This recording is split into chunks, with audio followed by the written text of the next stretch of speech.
Morning children, welcome back to online class. Student of class 8, subject SST. I am going to teach you chapter number 12 and the name of this chapter is National Movement Indian Independence. We have already talked about so many topics regarding this chapter.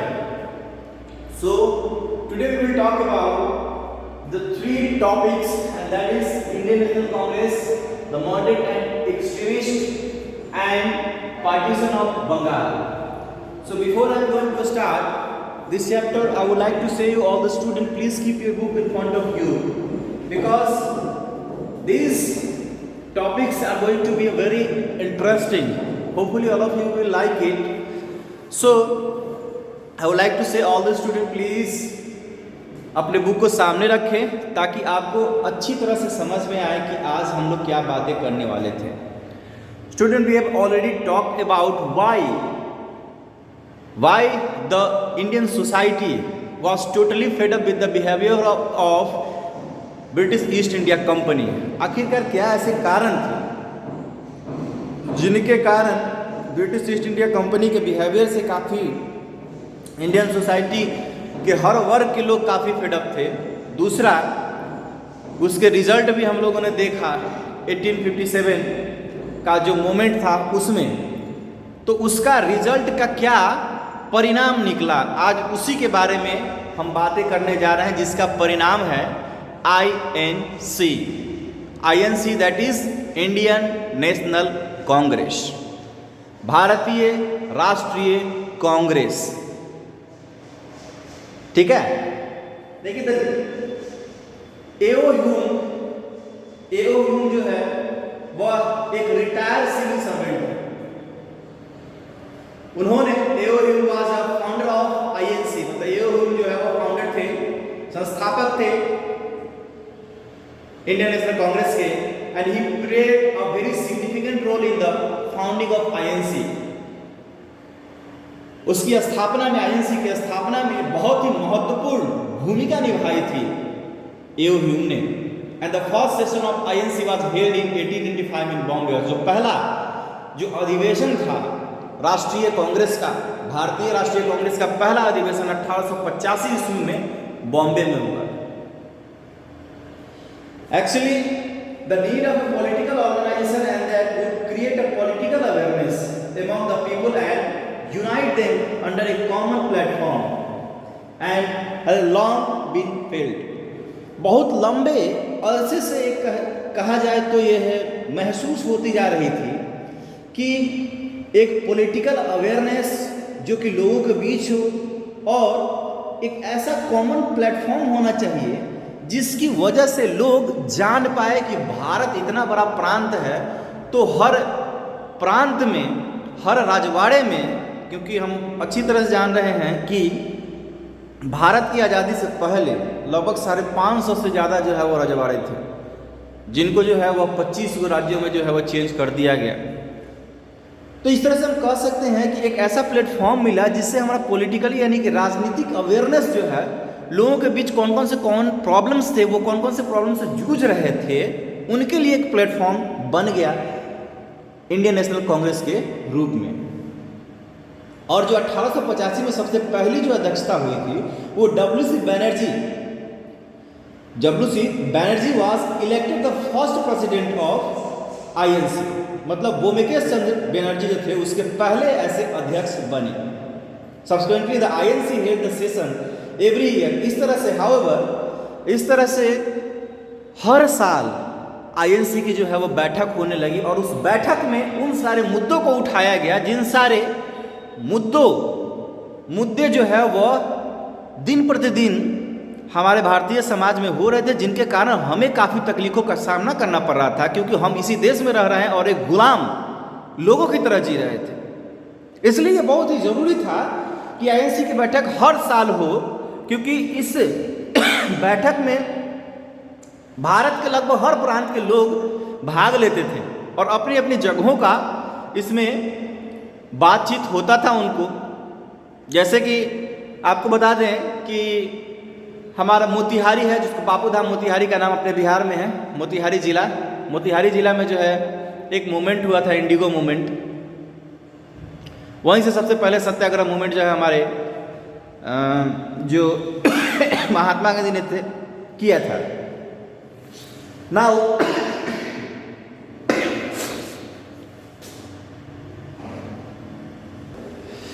Actually हमने तो सारे चीज़ों को पहले कर लिया था। पहले ये जो है एक तरह से एक संगठन था, Indian association of Calcutta. Actually ये अधिवेशन सबसे पहले कोलकाता में ही होने वाला था, लेकिन महामारी की वजह से जगह को चेंज करना पड़ा और बॉम्बे में जो है यह पहला सेशन जो है वह किया गया।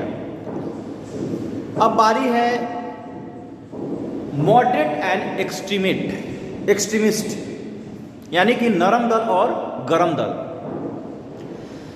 एक्चुअली प्रारंभ में जब आईएनसी की बैठक हुई, इंडियन नेशनल कांग्रेस की जब बैठक हुई, तो उसमें वैसे लोग थे उसमें जो थोड़ा उनको आज़ादी प्राप्त करने का या अपनी आज़ादी के बारे में आवाज़ उठाने का तरीका अलग था। कुछ लोग सोचते थे कि आज़ादी अगर सत्याग्रह मूवमेंट से स्टार्ट हो, अगर बैठक से स्टार्ट हो, बातचीत से स्टार्ट हो, तो ये बड़ा स्लो प्रोसेस है। तो ये जो आईएनसी था, इंडियन नेशनल कांग्रेस, उसी में दो गुट में बट गया। 1905 ईस्वी में उनका फूट डाला गया और तरह से कहें कि नरम दल और गरम दल जो है वह बदल गया। तो नरम दल के जो नेता थे वो थे गोपाल कृष्ण गोखले, सुरेंद्रनाथ बनर्जी, और जो गरम दल के नेता थे वो थे लाल बाल पाल, मतलब लाला लाजपत राय, बिपिन चंद्र पाल और बाल गंगाधर तिलक। ये लोग गरम दल के नेता थे। मॉडरेट जो है वो बिलीव करते थे, moderate believe in creating a public awareness among the people. Moderate believe करते थे कि जब हम लोगों में ये पब्लिकली अवेयरनेस जो है वह चीज़ चालू कर देंगे, और ये कैसे होगा, तो रिजोल्यूशन से होगा, पिटीशन से होगा और मीटिंग से होगा, जगह जगह धरना प्रदर्शन से होगा, इस चीज़ों का हल निकालने से होगा और सरकार तक बात पहुंचाने से होगा। इसमें वो लोग विश्वास किया करते थे। Their objective was not independence from the British rule but to increase the number of Indians in the government. और वो चाहते थे कि जो गवर्नमेंसी हो रही है भारत की, उसमें से बहुत सारा सीट हमारे भारतीयों को मिले। एक्सट्रीमिस्ट क्या थे? देखिए, एक्सट्रीमिस्ट थॉट दैट कि this process is very slow, so that is why they do not think that कि we achieve our independence through peacefully method. Extremist वहीं पर इसी को उल्टा सोचते थे कि अगर हम बातचीत से, धरना प्रदर्शन से करें, तो ये अगर शांतिपूर्वक ढंग से हम बात करें तो ये काफ़ी जो है वो लेंदी प्रोसेस होगा, इससे हमें आज़ादी बहुत ही ज़्यादा समय इसमें से लगेगा। और इनको जो है वह जल्दी आज़ादी चाहिए था। ऐसा इसलिए था क्योंकि हर वर्ग के लोग जो है वो फेडअप हो चुके थे। आपको बात बता दें कि बहुत सारे ऐसे लोग थे, जैसे कि हमारा लाला लाजपत राय का एक नाम सबसे आगे आता है। जब साइमन कमीशन हमारे भारत में आया था, तो साइमन कमीशन गो बैक का नारा उन्होंने लगाया था, और लगभग हर जगह भारत के कोनों कोने में साइमन कमीशन वापस जाओ का नारा लगा, और इन्होंने बहुत बढ़ चढ़कर हिस्सा लिया। और ब्रिटिश गवर्नमेंट के कुछ लोगों ने इनको नोटिस कर लिया, चिन्हित कर लिया और लाठियाँ बरसाई, और उसी लाठी बरसाने के कारण इनकी मृत्यु हो गई, अकाल मृत्यु हो गई, जल्दी से मृत्यु हो गई। लेकिन उन्होंने मरते मरते लाला लाजपत राय ने कहा है कि ब्रिटिश हुकूमत की एक एक लाठी मुझ पे आई हुई एक ब्रिटिश हुकूमत के लिए कील साबित होगी। आखिर वही हुआ और देश 1947 में आज़ाद हो गया। तो नेक्स्ट है हमारा पार्टीशन ऑफ बंगाल, जो कि 1905 में हुआ। देखिए, on 16 October 1905 Lord Curzon the viceroy ordered the partition of Bengal. Lord viceroy ने बंगाल का विभाजन कर लिया।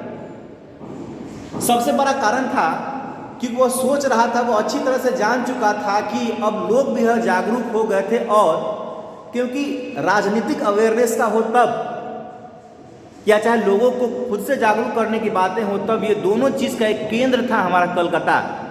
यानी कि राष्ट्रवादियों का केंद्र जो था वह कलकत्ता था, और कलकत्ता से ही समझिए पूरे देश में यह लीड हो रहा था, जिसके कारण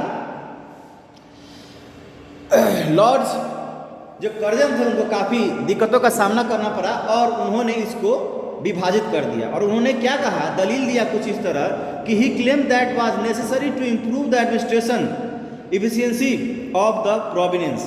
उन्होंने यह क्लेम किया कि यह आवश्यक हो गया है कि एडमिनिस्ट्रेशन काफ़ी कमज़ोर हो गया, कि एडमिनिस्ट्रेशन को इम्प्रूव करने के लिए इसका बंटवारा कर दिया जाए ताकि इसका डेवलपमेंट अच्छी तरह हो पाए। However the real reason of move was to crush the nationalism, बताया ना, इसलिए उसका सबसे जो मेन कारण क्या था कि राष्ट्रवादी को, ये जितने भी भारतीय राष्ट्रवादी थे उनको दबा देना चाहते थे। This move was the aim to create a rift between the two communities, thus weakened of nationalism movement against the colonial rule.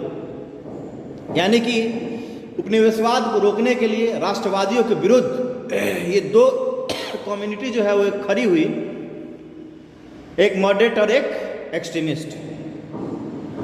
तो चलिए आज के लिए बस इतना ही, मिलेंगे हम लोग नेक्स्ट टॉपिक के साथ इसी चैप्टर में। तब तक के लिए बने रहिए हमारे साथ और बचते रहिए कोरोना से। धन्यवाद।